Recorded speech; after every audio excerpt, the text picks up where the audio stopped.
दरम्यान दादांवर प्रेम करणाऱ्या सगळ्यांनी मतदान करा असं आवाहन रोहित पवार यांनी केलेलं आहे।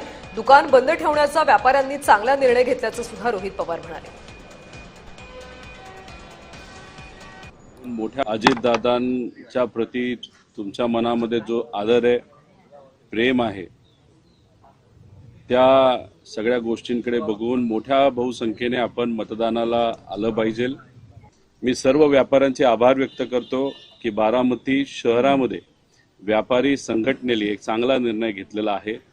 11 पर्यंत आम्ही दुकानं उघडणार नाही आणि त्यांच्या दुकानात काम करणारा जो कुणी कामगार असेल त्यांनी आल्यानंतर मतदान झालंय का हे दाखवायचं, मगच कामाला तिथं सुरुवात करायची। कुठे ना कुठेतरी एक तर लोकशाहीला सुद्धा बळकटीकरण मिळतंय आणि मतदानाला सुद्धा बारामतीमध्ये नक्कीच त्या ठिकाणी मदत होते।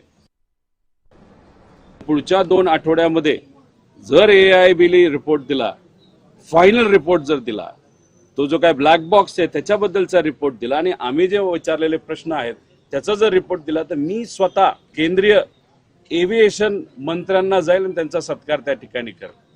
हे होत नसतं, असं होणार नाही। CID आता या बाबतीत काय बोलतंय हे सुद्धा त्या ठिकाणी आपल्याला बघावं लागेल, पण द्यायचा म्हणजे पहिला प्रायमरी रिपोर्ट द्यायचा म्हणून त्यांनी इतका फालतू रिपोर्ट दिलेला आहे, त्याच्यात बेसिकच गोष्टी चुकलेल्या आहेत। आता फायनल रिपोर्ट आल्यानंतर आपण बघू, पण पुढच्या 2 आठवड्यामध्ये फायनल रिपोर्ट येणार नाही हे मला माहिती आहे, कारण का VK सिंगला पूर्णपणे वाचवण्याचा प्रयत्न हा सत्ताधाऱ्यांकडून केला जातो।